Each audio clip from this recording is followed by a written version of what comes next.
గోరేడు పంటను పెట్టేదెవరు, మునుగోడు గోడు నిలదెవరు? అదే 60 ఏళ్ల పాటు నాకు సతాయించింది కాంగ్రెస్ కాదు. ఆ 60 ఏళ్ళు సతాయించిన కాంగ్రెస్ పార్టీ ఇలా మరొకసారి కొత్త రూపంలో వచ్చి ఆకడుతున్నారు. ఒక్క ఛాన్స్ ఇవ్వండి, ఒక్క ఛాన్స్ ఇవ్వని అడుగుతున్నారు. ఒక్క ఛాన్స్ సార్, ఎన్ని ఛాన్స్ ఇచ్చారు మీరు? 11 ఛాన్స్ ఇచ్చారు కాంగ్రెస్ పార్టీకి ఈ రాష్ట్రంలో, దేశంలో. 55 ఏళ్ళు ఈ దేశాన్ని రాష్ట్రాన్ని కాంగ్రెస్ కదా. 55 ఏళ్ళు ఎట్లా ఉండే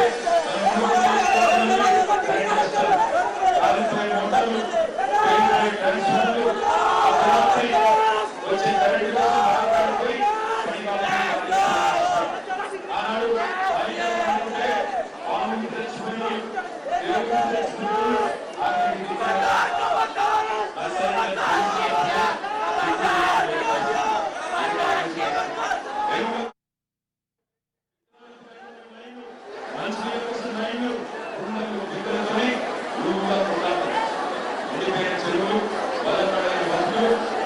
జీవితాన్ని విధ్వంసం చేసిన పార్టీ కాంగ్రెస్ పార్టీ.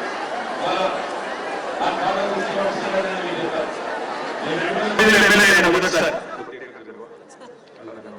రెండు 2009లో నేను మొదటిసారి ఎమ్మెల్యే అయితే ఆనాడు అప్పటి స్పీకర్ గారు మమ్మల్ని అందరినీ తీసుకొని కుదాష్పల్లికి వచ్చింది. ఒక బస్సులో అందరం కుదాష్పల్లికి వచ్చినాం.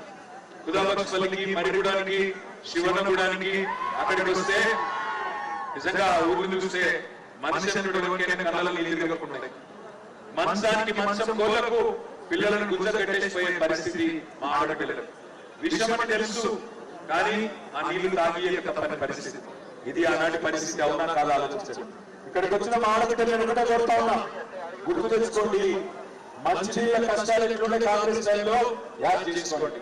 మరి అలా మంచినీళ్ళ కష్టాలు తీర్చింది కేసీఆర్ గారేనా?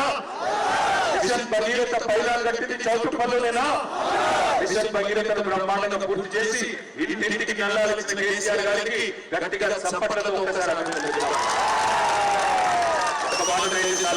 శాశ్వతంగా మన పిల్లలకి ఏ బాధ లేకుండా చేసి, భవిష్యత్తులో నడుగులు వంకరపోయే బాధ లేకుండా చేసి, బొక్కలు ముళ్ళు తెచ్చిపోయే బాధ లేకుండా చేసి మన బిడ్డలను ఆదుకున్నది కేసీఆర్ గారు. ఇలా కేసీఆర్ గారిని మరి వారు పంపిన అభ్యర్థిని గెలిపించుకోవాల్సిన బాధ్యత మనకు ఉండాలి. అది మాత్రమే కాదు,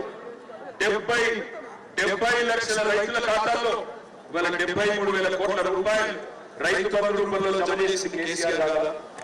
రైతు బంధు వస్తున్న వాళ్ళంతా ఒకసారి చేయాలి.